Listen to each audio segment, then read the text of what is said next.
लड़ी मार्केट में महेश में आज हम निफ्टी, बैंक निफ्टी और सेंसेक्स का डिस्कशन करेंगे, बिकॉज कल सेंसेक्स की एक्सपायरी है, थर्सडे को हॉलीडे है, ईद की छुट्टी है, तो उसके कारण क्या हो रहा है कि आपको एक दिन पहले एक्सपायरी देखने को मिलेगी ना। आज हुआ क्या मार्केट में? मार्केट में आज ये हुआ कि मार्केट अच्छा खासा पॉजिटिव खुला, फिर सडनली मार्केट थोड़ा सा वहां से गिर गया। दो रीजन से एट्रीब्यूट आप इसको कर सकते हैं। एक रीजन ये है कि ईरान ने कह दिया कि भाई ये क्या बकवास है, भाई हमने तो कभी नहीं कहा कि पीस डील हो रहा है। और जो मैंने कहा भी था, तो उस समय भी लोग मेरे को यही ज्ञान दे रहे थे कि तुम इतना नेगेटिव क्यों सोचते हो, कभी तो पॉजिटिव सोच लिया। अरे भाई नहीं होगा यार, मैंने ये बार बार समझाया है। एक सिंपल सा प्रैक्टिकल एग्जांपल समझो। मान लो आप अपने दुकान में कोई चीज सामान 60 रुपए का बेचते थे, वो अचानक से 120 में बिक रहा है। और 120 में बिकने के कारण ऐसा नहीं हुआ है कि डिमांड खत्म हो गया है या डिमांड आधा हो गया है। अब पहली बात तो कि 60 की चीज में 110 120 में बेचूं, आधी क्वांटिटी भी बेचूं तो भी मैं उतना ही पैसा कमाऊंगा। बट डिमांड आधा हो ही नहीं सकता, तो डिमांड रहेगा 80-90%, तो मैं ज्यादा मार्जिन पे पैसा कमाऊंगा, ज्यादा पैसा कमाऊंगा। तो मैं अगर ये बिजनेसमैन हूं तो मैं क्यों चाहूंगा कि दाम कम हो? और वही रीजन अभी दिखाई दे रहा है अपेरेंटली। कोई नहीं चाहता कि ये वॉर खत्म हो और वो चलता ही रहेगा इसी तरह से। बट ठीक है। और जो दूसरा रीजन है वो तो और इंटरेस्टिंग है, मतलब उसके बाद तो मैं डिक्लेयर्ड हो जाऊंगा कि मैं तो पाकिस्तानी हूं। वो दूसरा रीजन क्या है? दूसरा रीजन ये है कि इंडियन स्टॉक मार्केट रैंकिंग में ताइवान हमसे ऊपर चला गया और हम नीचे चले गए। वो हमारी फाइनेंस मिनिस्टर जो लाइन है, मैं वही लाइन बता रहा हूं आपको। बेसिकली क्या है कि रुपी is not falling, dollar is rising, वही वाला हाल है। इंडियन स्टॉक मार्केट नहीं गिरा, ताइवान बढ़ गया। भाई 2 साल से इंडियन स्टॉक मार्केट नहीं बढ़ा है और बाकी कंट्रीज बढ़ रहे हैं। हांगकांग एक समय पे इंडिया के पैरेलल चलता था, आज हमसे डबल पे बैठा हुआ है। ऑलमोस्ट 8 ट्रिलियन उसका मार्केट कैप हो चुका है, हम अभी 5 ट्रिलियन के आसपास भी नहीं है। ताइवान हमसे आगे निकल गया। अब ताइवान 2.5 करोड़ उसका टोटल पॉपुलेशन है, और 2.5 करोड़ पॉपुलेशन अगर आपको निकालना है तो दिल्ली एनसीआर रीजन निकाल लीजिए, मुंबई का पूरा मेट्रोपॉलिटन रीजन निकाल लीजिए, या कोलकाता का पूरा मेट्रोपॉलिटन रीजन निकाल लीजिए, बैंगलोर का पूरा निकाल लीजिए। एक एक सिटी 2.5 करोड़ पॉपुलेशन वाली बन चुकी है। हमारी एक एक सिटी इतनी बड़ी है, इतना पॉपुलेशन है, बट हमारा मार्केट कैप ऊपर नहीं है, हमारा जीडीपी उतना बड़ा नहीं है। क्यों नहीं है? क्योंकि हमारे यहां अंधभक्त और बैल ज्यादा भरे हुए हैं, पढ़े लिखे लोग कम हैं। और पढ़ाई लिखाई का कोई कनेक्शन नहीं है दिमाग होने से। मैंने बहुत बड़े बड़े पढ़े लिखे लोगों को भी गंवारपंती करते देखा है, और बहुत कम पढ़े लिखे लोगों को भी मैंने इतनी अच्छी अच्छी ज्ञान की बातें करते देखी हैं जिससे लगता है कि हम भी कुछ सीख लें। प्रॉब्लम यह है कि खाली हमारे पास बढ़ाने के लिए सिर्फ पॉपुलेशन है, और उल्टा और कहा जा रहा है कि एक काम करिए, आप लोग 4-4 बच्चे पैदा करिए और 2 दे दीजिए आप धर्म के काम के लिए। ये हाल हो गया देश का। जीडीपी रैंकिंग में हम 4th से 6th आ गए थे सीधा एक ही बार बेशरम की तरह। और अब अगर आप डॉलर टर्म में इकोनॉमी निकालोगे ना, तो हम 6th भी नहीं, हम 7th हो चुके हैं। फ्रांस से हम पीछे हट चुके हैं क्योंकि करेंसी हमारी 20% टूट गई है, तो डॉलर टर्म में हमारी जीडीपी और नीचे चली गई है। And India is the only country जिसका 2 साल से स्टॉक मार्केट ने रिटर्न नहीं दिया, वो तो छोड़ो, जो एक्चुअली जीडीपी में डिक्लाइन किया है। आपको गवर्नमेंट नंबर बताएगा कि 8% जीडीपी ग्रो हुआ, 10% जीडीपी ग्रो हुआ and all that, but actual में कोई ग्रोथ हुआ ही नहीं। डॉलर टर्म्स में हमारी जीडीपी डिक्लाइन की जा रही है, कंटिन्यूअस डिक्लाइन कर रही है। इमेजिन करिए सिचुएशन। और लोग कहेंगे सर इससे क्या फर्क पड़ता है? मैं बताता हूं क्या होता है। ग्लोबल फंड्स जो होते हैं ना, वो अपना अलग अलग फंड्स का बास्केट होता है, उसमें मार्केट कैप बेस्ड होता है, उसमें इकोनॉमिक बेस्ड होता है, उसमें ग्रोथ पैरामीटर बेस्ड होता है। कोई भी वहां पैसा नहीं लगाएगा जहां ग्रोथ नहीं है। कुछ लोग बोले सर जीडीपी हमारा 8% ग्रो कर रहा है। भाई टेक्निकली 8% ग्रो करने के बाद अगर आपका करेंसी टूट जा रहा है 15%, तो आप कहां से ग्रो कर रहे हो?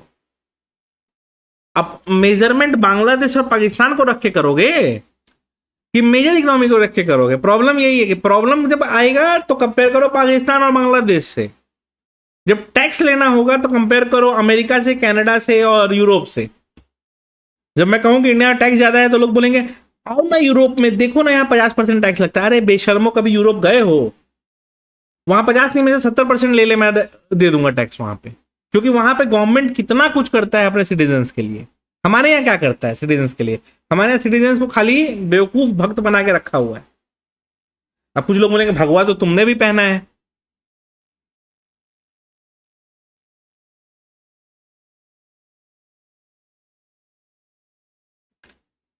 इस देश का सबसे बड़ा पेन ये है कि इस देश में लोगों को रंग से जज किया जाता है, और यही इस देश की सबसे बड़ी गलती है। किसी को बोला जाएगा वो भगवा है, किसी को बोला जाएगा वो हरा है। जिस दिन इससे जज होने लग गया ना कि कौन कितना शिक्षित है, कौन कितना सोसाइटी को कंट्रीब्यूट कर रहा है। अब कुछ लोग आए ज्ञान देने, तुमने क्या सोसाइटी को कंट्रीब्यूट किया? अरे तुम जैसे गंवारों को जो 5 केजी राशन मिलता है ना, वो मेरे जैसे लोगों के टैक्स पेयर के पैसे से ही जाता है। कुछ लोग टैक्स पे करे, तुमने एहसान कर दिया। हाँ कर दिया भाई, क्योंकि हमें उसके अगेंस्ट कुछ नहीं मिलता है, तो एहसान ही कर रहे हैं। कुछ लोग बोलेंगे चले जाओ बाहर। जाने का आदमी किसी भी दिन जा सकता है, कोई बड़ी बात थोड़ी है बाहर जाना। बट देश के लिए ना सोचो। बट एक चीज है, ये भी रियलिटी है कि आज के डेट में ये हाल हो गया है कि इस देश में सबसे बड़ा मोटिवेशन ये है कि बड़ा पैसा कमाओ और निकलो यहां से। कोई मतलब नहीं है यहां रह के, और ये रियलिटी बन चुकी है इस देश की। थोड़ा भी मीडिया चैनल को शर्म नहीं आया, मेलोडी मेलोडी इतना करके उन लोगों ने दिखाया। एक बार ये तो दिखा देते कि इटली की प्राइम मिनिस्टर ने मोदी जी को अनफॉलो कर दिया है इस हरकत के बाद। आपको पता है, जो मेलोडी देने वाली चीप हरकत उन्होंने की, उनको लगा होगा कि उसके पास तो ट्रांसलेटर होगा नहीं, टेलीप्रॉम्प्टर तो ये लेके घूमते हैं, उसके पास ट्रांसलेटर होगा नहीं, उसको पता ही नहीं चलेगा कि ये चीज का क्या मतलब निकाला जा रहा है इंडिया में। जब उसको पता चला होगा कि melody basically means Meloni and Modi, कोई भी इज्जतदार औरत यही काम करती जो उसने किया है, क्योंकि ये तो बेशरम की तरह चले गए हरकत कराने। अरे यार कुछ तो शर्म लाज करो, उम्र का तो लिहाज करो। और कोई भी इज्जतदार औरत यही करती। वो 2-4 बेवकूफ लोगों का आपने भले वीडियो देख लिया होगा, मोदी मेरा पति है, मोदी मेरा भगवान है, ये वो। बट रियलिटी में कोई भी इज्जतदार औरत यही करेगी कि उसको अगर जबरदस्ती इस तरह से किसी के संग नाम अटैच किया जाएगा तो यही करेगी जो उसने किया। क्या इज्जत बचा? और सिर्फ इतना ही नहीं किया, $2.6 बिलियन का एक बिजनेस होता था इंडिया और इटली का, वो बिजनेस को उसने कैंसिल करा दिया कि भाई ऐसे आदमी के संग काम नहीं करेंगे अपने। मीडिया अब ये नहीं दिखाएगी आपको। और पता है मीडिया ने ये क्यों मेलोडी मेलोडी इतना किया है? क्योंकि इनको नीट वाला जो पेपर लीक का इशू था उससे डाइवर्ट करना था मैटर को। ये तो चल रहा है इस देश, बट मैं अगर कहूं तो मैं खराब हो जाता हूं।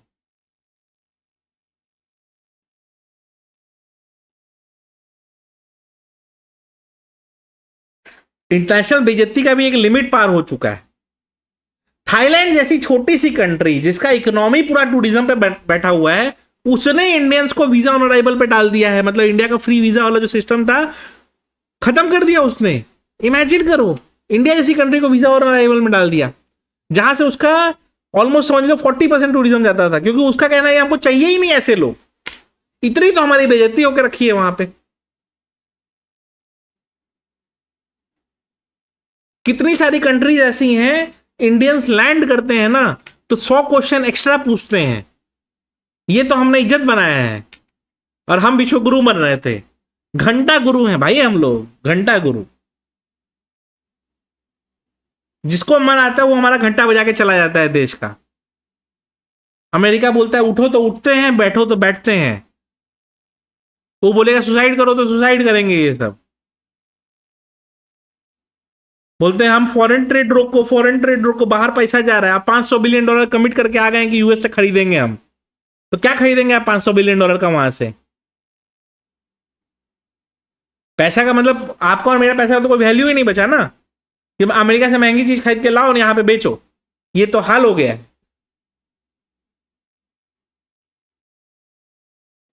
और जो आवाज उठाए उसको लोग बोलेंगे तुम पाकिस्तान चले जाओ। कब सुधरेंगे लोग भाई, कब सुधरेंगे? ऐसा काटा है ना इन लोगों का, इनकी 7 पीढ़ियां ना भिखारी की तरह जिएंगी।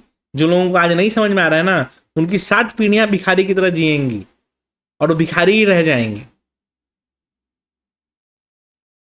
बट ठीक है ना, भीख मांगने के लिए भी तो भक्ति का ही सहारा लेना पड़ता है, या तो अल्लाह के नाम पे दे दे, या भगवान तेरा भला करेगा इस नाम से मांगा जाता है। तो भगवान का सहारा तो वहां भी लिया जाता है, वही हो रहा है। यही इस देश का अचीवमेंट है।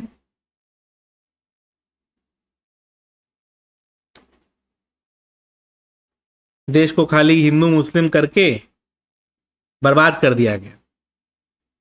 और इस देश का सबसे अच्छा ग्रोथ का पीरियड जो इस देश ने देखा था 2000 से लेकर 2015 तक,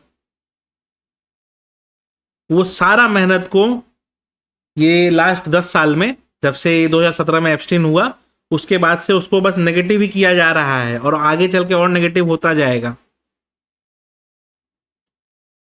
लिटरली देश को ये लोग भिखारी बना के छोड़ेंगे। जहां पूरी दुनिया की इकोनॉमी ग्रो कर रही है, पूरी दुनिया की कंट्रीज ग्रो कर रही हैं, जहां लोग एआई की बात कर रहे हैं, एआई से रिलेटेड ग्रोथ की बात कर रहे हैं, वहां हमारे देश में एआई को की तो बात ही नहीं होती है। एआई छोड़िए, एआई का इंटरप्रिटेशन आई निकाला जाता है।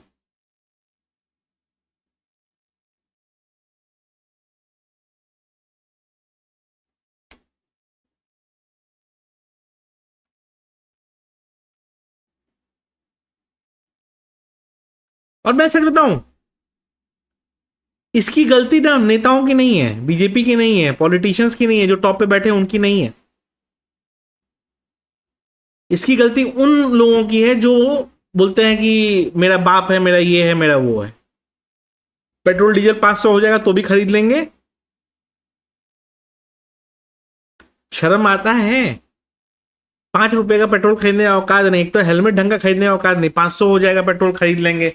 ऐसा ऐसा बेशरम लोग हैं बोलने वाले देश।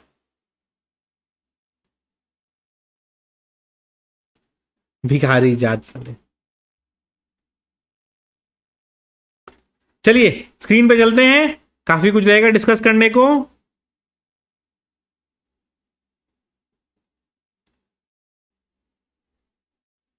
पहले देख लेते हैं कि आज का डिस्कशन क्या था।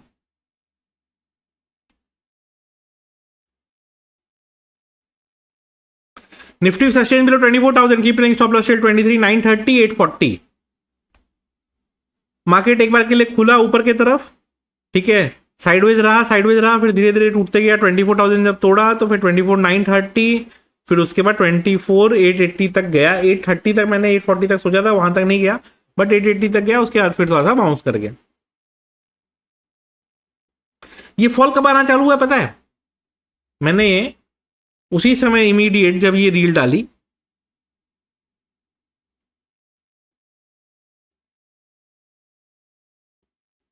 ठीक है, ये हुआ and upside move is possible about 24,080। अगर आप नोटिस करोगे तो 2480 के ऊपर मार्केट टिक ही नहीं पा रहा है और वहीं से टर्न कर गया। इसीलिए मैं बोलता हूं लेवल्स भी इंपॉर्टेंट होते हैं।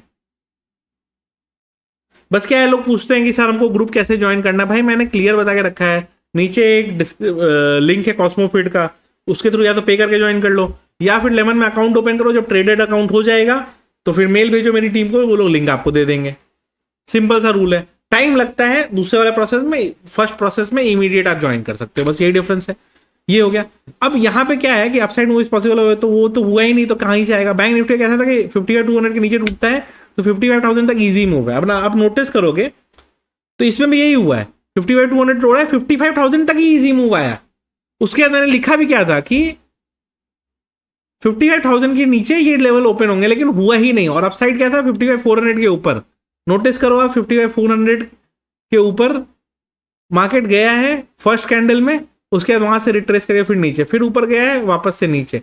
तो वही है, मार्केट को ऊपर जाने का इंटेंशन ही नहीं है। मतलब 2 बार 3 बार आपका पब्लिक का एसएल खाया, मैं बार बार यही अपडेट भी कर रहा था, मिड कैप का भी यही कह रहा था कि इसके ऊपर निकलता है, upside move is possible till the time market is above 14,550। अगर आप नोटिस करेंगे तो वो क्लियर कट खुला ही ऊपर की तरफ और ऊपर जाते ही गया। मैंने क्लियर ही बताया जब तक 550 के ऊपर आप बुलिश मूव में बैठे रहिए, कुछ सोचने की जरूरत नहीं है, ठीक है। और फिर प्रीमियम जो कल मैंने बताया था कि ओपनिंग में सॉलिड डिके कराएंगे ये लोग, वही इन लोगों ने कराया। प्रीमियम इवॉपोरेट हो गए गर्मी में, मैंने ऐसे ही लिखा था और मैंने लिखा भी था आज खून पिएगा मार्केट, खून बचा है कुछ 1151 पे डाला और 1151 पे जब ये डाला उसके बाद से मार्केट आपको नोटिस करिए आप 20 EMA के नीचे टूटा, टूटते गया, फिर उसके बाद वहां से 24,000 टूटा, फिर 24,930, फिर 24,880 मार्केट आपको टूटता हुआ दिखाई दिया। ध्यान रखिए इसी तरह से मार्केट बिहेव करते हैं, ठीक है। कल के लिए आते हैं, कल सेंसेक्स एक्सपायरी उसका डिस्कशन करते हैं, बट पहले क्रिप्टो का डिस्कशन कर लेते हैं क्योंकि उसमें अभी लाइव मार्केट चल रहा है, वहां अपॉर्चुनिटीज आपको मिल सकती हैं। ये बहुत सॉलिड एक पैटर्न बना, पूरा एकदम शूट किया, फिर टक टक टक टक टक पूरा वहां से पूरा डिप आ गया नीचे की तरफ। अब ये जो मूवमेंट इस तरह से होते हैं ना, उसमें मैं क्या ही बताऊं आपको, ठीक है। अब यही है कि 24,070 पे अटका हुआ है, अगर ये लेवल तोड़ता है तो वापस से डोर सीधा 2,000 तक का बनता है, ठीक है। अच्छा, किसी को क्रिप्टो ट्रेडिंग में इंटरेस्ट तो डेल्टा का लिंक डिस्क्रिप्शन में रहेगा, CoinDesk CoinSwitch का लिंक भी डिस्क्रिप्शन में रहेगा, ठीक है। मेरे को एक दो जनों ने पूछा ये चीज कि सर फीस डेल्टा का थोड़ा सा हाई है या CoinDesk CoinSwitch का थोड़ा सा हाई है compare to few other exchanges, जो अभी एक कंपैरिजन वीडियो वगैरह भी बहुत वायरल हो रही है। तो देखिए मैं एक ही चीज कहूंगा, फीस तो क्या है, एक्सएम पे, वेंटेज पे और एक्सएनएस वगैरह पे भी कम हुआ करती थी। क्यों कम हुआ करती थी? क्योंकि उनके पास एफआईयू ही नहीं है, एफआईयू के लाइसेंस नहीं है, गवर्नमेंट ऑफ इंडिया के रूल्स के हिसाब से वो नहीं ऑपरेट करते हैं। उस रूल के हिसाब से कोई ऑपरेट करेगा तो उसका ऑपरेटिंग कॉस्ट इतना हाई आएगा कि वो कम फीस में चला ही नहीं सकता। तो जिस एक्सचेंज ने आपको कहा कि उसकी फीस कम है, एक्चुअली उसके संग प्रॉब्लम यही है कि उसके पास एफआईयू नहीं है, ठीक है। अब एफआईयू नहीं होने से क्या होता है कि आपको रूल्स रेगुलेशन थोड़ा सा बेंड करके भी चल सकते हो, नहीं तो एफआईयू के कारण क्या ऑपरेशन कॉस्ट थोड़ा सा हाई हो जाता है। और रूल्स रेगुलेशन बेंड जो कर सकता है उस पर आप कितना ट्रस्ट कर सकते हैं वो आपके पे मैं छोड़ता हूं, क्योंकि फीस तो कम एक्सएम, वेंटेज और फॉरेक्स के जितने प्लेटफॉर्म है सब पे ही है। तो फीस कम जब दिया जा रहा है तो कुछ उसके पीछे बिहाइंड द सीन रैशनल है तभी ना है, यही problem. When something is free you are the product, always remember that.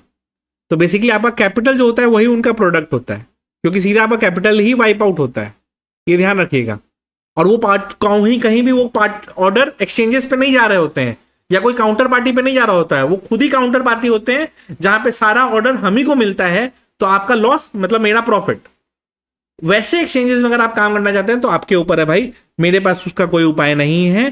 But यही ध्यान रखिएगा कि वो आपका रिस्क है, मैं उस पर कुछ नहीं बोलूंगा,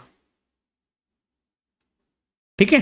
ध्यान रखिएगा, उसी हिसाब से प्लान करिएगा एंड प्ले करिएगा, ठीक है। इंडिया में ट्रेड करना है तो एफआईयू रजिस्टर्ड एक्सचेंजेस पे ही करिए, choice is yours. I personally prefer delta because इससे बढ़िया ट्रेडिंग प्लेटफॉर्म किसी ने नहीं बना के रखा है अभी तक इंडिया में। फॉरेन प्लेटफॉर्म्स हैं नो डाउट, बट इससे बेटर इंडिया में कोई प्लेटफॉर्म किसी ने नहीं बना के रखा है। 3 ऑप्शंस हैं इंडिया में, CoinDesk CoinSwitch delta. My personal favourite is delta, you can choose yours, ठीक है।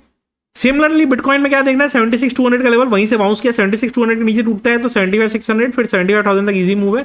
अपसाइड के लिए क्या लेवल ध्यान रखना है, जब तक 76,700 के ऊपर मार्केट नहीं निकलता है, अभी उसी के पास टिका हुआ है, इसके ऊपर निकलता है तो फिर एक अप मूव आपको देखने को मार्केट दिखा सकता है, ध्यान रखिएगा।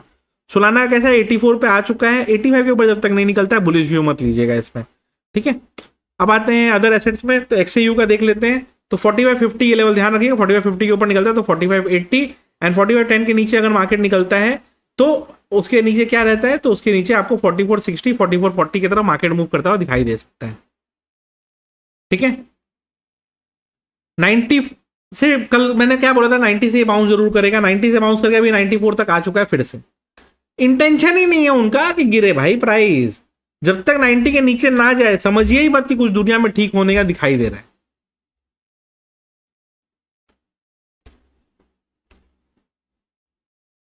सिल्वर में 77 का लेवल ध्यान रखिएगा, इसके ऊपर निकलता है तो ही आपको कोई बुलिश व्यू मिलेगा, नहीं तो नहीं देखने को मिलेगा। ठीक है, delta coin D6 coin switch तीनों लिंक डिस्क्रिप्शन में, अकाउंट ओपन कर लीजिएगा।